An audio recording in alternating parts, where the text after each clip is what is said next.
देखिए, जो मुंबई बॉम्बे हाईकोर्ट ने जो निर्णय दिया है ये हम सबके लिए बहुत शॉकिंग इस प्रकार का निर्णय है। हम सुप्रीम कोर्ट में इसको चॅलेंज करेंगे। निमित्ताने बॅनर पोस्टर लावू नका, त्या ठिकाणी आपण मला मुख्यमंत्री सहायता निधीमध्ये त्याच्याऐवजी ते पैसे द्या। याचं कारण आपल्याला माहिती आहे की मुख्यमंत्री सहायता निधीतनं गरीब आणि गरजू लोकांना आणि विशेषतः उपचाराकरता आपण मदत करतो आणि म्हणून ते आव्हान केलं आणि मला आनंद आहे की खूप मोठ्या प्रमाणात लोक तसं करतायत।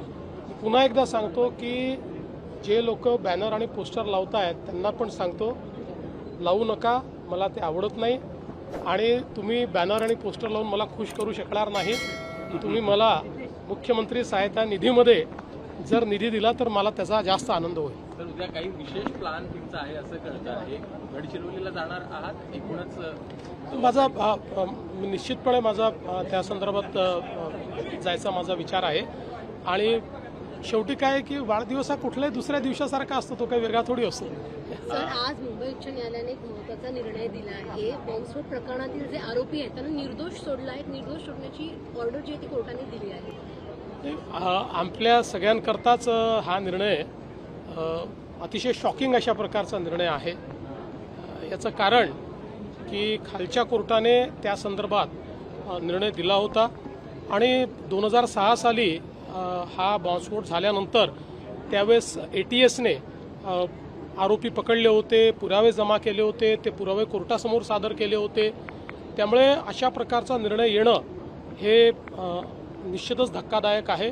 मी अजून काही पूर्ण निर्णय वाचलेला नाही, पण मी तात्काळ आपल्या जे काही वकील आहेत त्यांच्याशी चर्चा केली आणि त्यांना मी सांगितलेलं आहे की आपण सुप्रीम कोर्टमध्ये याला चॅलेंज केलं पाहिजे आणि आमचा प्रयत्न आहे की लवकरात लवकर सर्वोच्च न्यायालयामध्ये जाऊन या निर्णयाला आम्ही चॅलेंज करू। व्हिडिओ जो आहे तो कालपासून व्हायरल होतो आहे, कुठेतरी विधान भवनामध्ये ते रमी खेळताना दिसत आहेत आणि या विरोधात विरोधकांकडून मोठा आक्षेप। मला असं वाटतं की अतिशय चुकीचं आहे।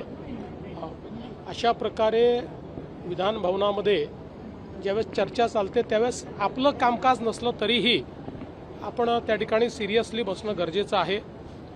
साधारणपणे एखादे वेळेस असं होतं की तुम्ही कागदपत्र वाचता, बाकी गोष्टी वाचता, पण रमी खेळतानाचा व्हिडिओ हा काही निश्चितच योग्य नाही। अर्थात त्यांनी त्या ठिकाणी खुलासा देखील दिलेला आहे की मी काही रमी खेळत नव्हतो, अचानक ती पॉपअप झाली।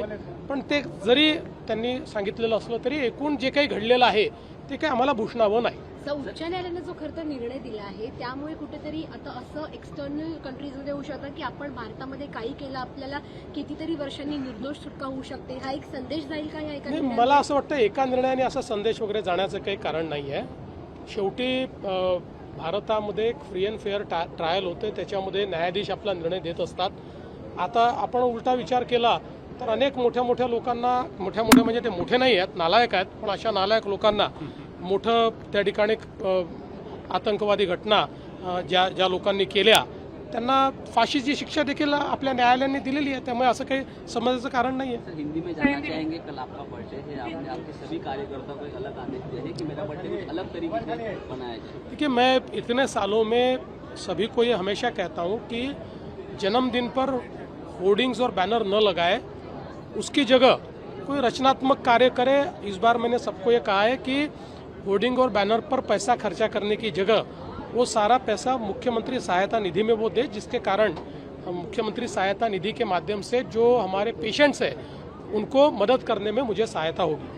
हनी ट्रॅपच्या मुद्द्यावर काय सांगा, कारण पक्षीय नेते जे आहेत ते आरोप करतात। आज संजय राऊत यांनी एक त्यांच्या माध्यमाशी संवाद साधताना फोटो दाखवला आहे, लोढा कार्यकर्ते आहेत त्यांचा तुमच्यासोबतचा फोटो त्यांनी दाखवला आहे। असं आहे, पहिली गोष्ट तर हा जो काही लोढा आहे याचे सगळ्यांसोबत फोटो आहेत, शरद पवार साहेबांसोबतही आहेत, सगळ्यांसोबतच फोटो आहेत।